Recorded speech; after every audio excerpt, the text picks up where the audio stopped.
Welcome back, guys. My name is Casey and I'm a CFI, currently awaiting a class date with an airline at the moment. I started flying under 2 years, well, just over 2 years ago now, but when I kind of started, it was June of 2023. And we're going to be kind of talking about my journey up until my 1500, which was actually up until March of 2025. So it was about 21 months all in from zero time to a CFI II MEI, as well as all the way up all the time building and instructing that I did up until that 1500. So we're going to kind of go through the route that I took, the schooling that I went through, and how I did my time building and how I would recommend other people do it. Whether or not that's the same way that I did it or not is kind of up for debate, but we'll kind of get into that. So yeah, hope you guys enjoy. All right, first things first, let's kind of just break down the background of who I am or who I was when I was actually trying to get into aviation, right? So it was 2023, I was 25 years of age. I had 2 college degrees. I was established in a career. I was making 6 figures, and switching over felt like a big commitment. And actually, I initially looked into aviation 2 years prior and kind of decided against it because of the career change and everything. And I know I was only 25, so like realistically speaking, I didn't have a family, I didn't have kids, I didn't have that much of a commitment in life. It still felt like a career 2.0. It still felt like a switch up to give up 6-figure income and change over into a whole new career, re-go to school, redo everything. And you'll hear a lot of people when you get into aviation talk about their career 2.0, and many people were much more established in their careers than I was, but still going from where I was, I still felt like it was a career 2.0 switch. So with that, my biggest thing was speed. I figured you get to an airline, you make $100,000 as like your first year. Didn't really matter how much it cost to do so. My thing was like the faster I do it, the faster I start making money again, and the faster I can get reestablished. I'm 28 right now, awaiting an airline class day, and I feel like I'm behind the curve. I'm not. I know plenty of people that are older than me also waiting class dates. Many people much older than me. But that's just my mindset. That's kind of what I went into it with. So kind of getting started, what I did is what most of you guys will do, especially if you don't have a mentor or know anybody in aviation like I didn't.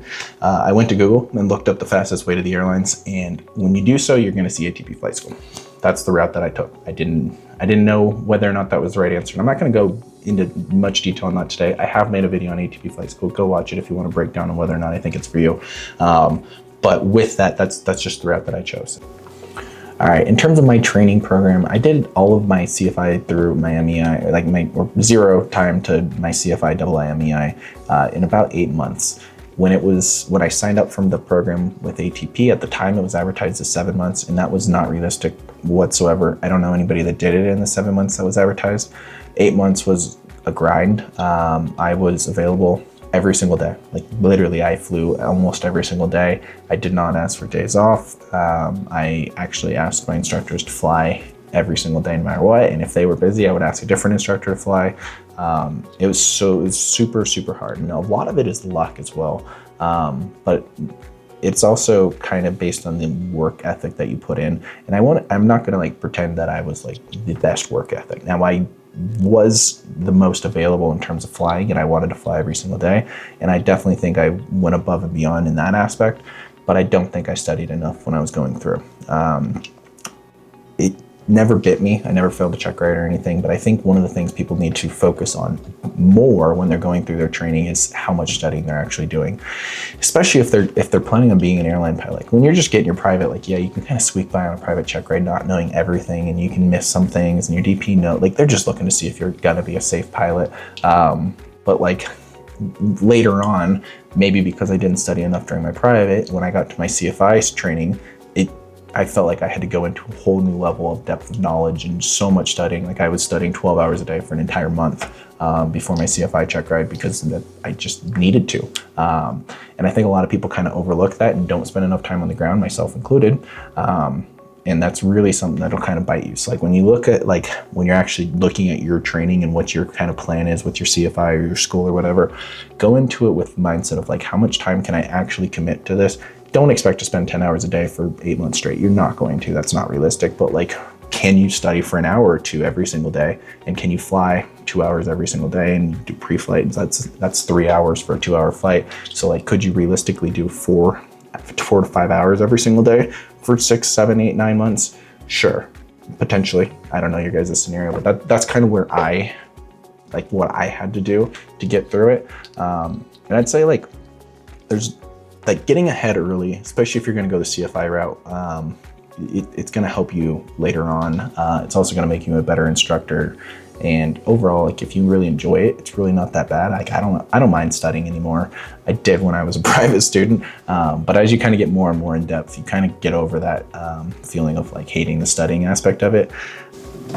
All right, when it comes to the actual instructing time, or I guess the time building phase of it, there's a couple different options you can do. You can go time build with your buddies and pay for your hours out of pocket. Super fun. That's the probably ideal route, minus the fact that you don't make any money and it costs a lot. The route that I ended up choosing, which is what most people are going to end up choosing, is going to be the instructor route. I highly recommend that you get your CFI ratings. I think it looks good on applications with airlines. I think it gives you real world experience. I think it makes you learn things in a much better detail. I definitely recommend you guys be instructors, at least to some level. Even if you want to do survey on the side or something else, I definitely recommend you start instructing as a way to help you build your 1,500 hours. It also pays decently well. So like I kind of like explain like I finished my 1,500, I finished my instructor ratings with ATP, and I was willing to move anywhere. Now I know a lot of people don't get that opportunity anymore. I know ATP has like a 4, 5, 6 month wait period right now to start as an instructor. I didn't have that. I told them I was willing to move across the country, whatever, tell me where your availability is. And I moved across the country immediately after finishing. So like within 1 week, I finished in Florida and I was an instructor in Utah. So that's kind of what I did. And then I got fortunate. I have a location here with ATP that flies a lot. Like I flew like, I think like 80, 90 hours a month on average, my best month being like 145 hours. So I flew very, very like frequently with ATP. But quality of life wise, like super, super low. You're pretty much available 12 hours a day, maybe not even available. You're like at the airport for 12 hours a day, many times at like 5 or 6 a.m. and going home at like 8 or 9 p.m. And some days, yeah, you get to fly like 8 hours. Many times you fly 4, 5, 6 hours in that time, and then you do some grounds, and you might not get paid for all that time. And your like pay at a big school is usually significantly less than you would make if you were an independent instructor.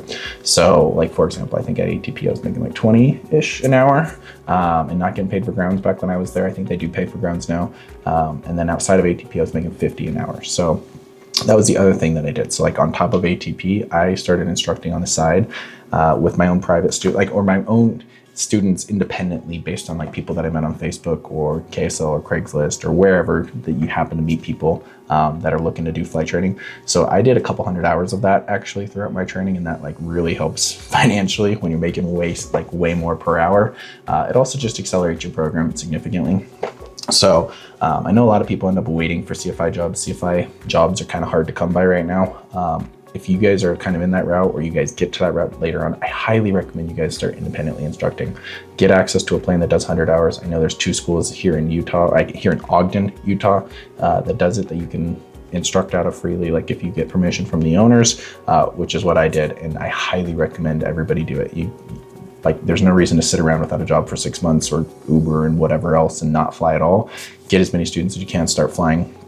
You make way more. I charge 50 an hour versus like ATP, I was making 20 an hour, like I said. So like financially, it's really hard to survive. Even when I was like at ATP for 12 hours a day, 7 days a week, my paychecks were like not good. So you really can't survive as an instructor. Like you can, but like it's just really, really low. So that's what I would recommend you guys do in terms of speed, is the instructor route. It's by far the quickest. 100% apply to every CFI job you guys can. Try to find a school, because you guys will probably get more hours that way, but you'll just make less per hour, and your quality of life might be lower, but it's just kind of a trade of what you're kind of looking for. All right, the last thing that I kind of want to talk to you guys about is just kind of like some general advice on doing it quickly. Some of the things that are going to be like accelerators or slowing you down. And the first one is going to just be how often you guys fly. I don't think it's necessary to fly 7 days a week, 2, 3, 4, 5 hours a day. Now, with that being said, as a student, you can do that and you will get your hours quicker, but it doesn't really help after like the first like couple hours. I think 2 hours a day for like 5 or 6 hours a day, or 5 or 6 days a week is like kind of efficient. go at it, or 3 or 4 days a week. But I do think like overflying, I don't know if you really get it as much out of it. And I do think you kind of plateau. But on the other side of that is if you're not like super worried about taking a check ride at 40 hours for your private, then it doesn't matter as much. Like for example, if you're going to do a bunch of like time with an instructor anyway, and you're going to do your commercial, taking a check ride at 60 or 70 hours isn't a big deal. Who cares? You're going to do a bunch of instruction anyway. It's also going to make you more prepared for your check ride. So I would highly recommend you guys fly frequently, and you don't take any big breaks. I know people that have like done 20 hours and then they took like 2 years off and then came back. It's really like, you're pretty much restarting. Like, yeah, you get a little bit out of it, but like, especially on the ground stuff, you're behind the curve. That's going to be the biggest one.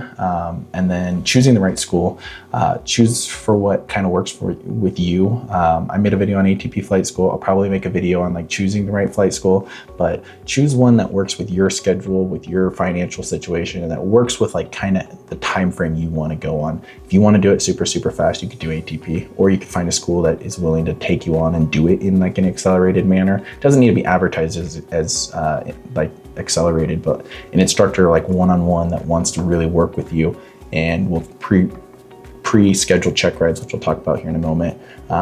Those are all things that'll like really help you kind of speed up the process. So just finding a school that really works with that.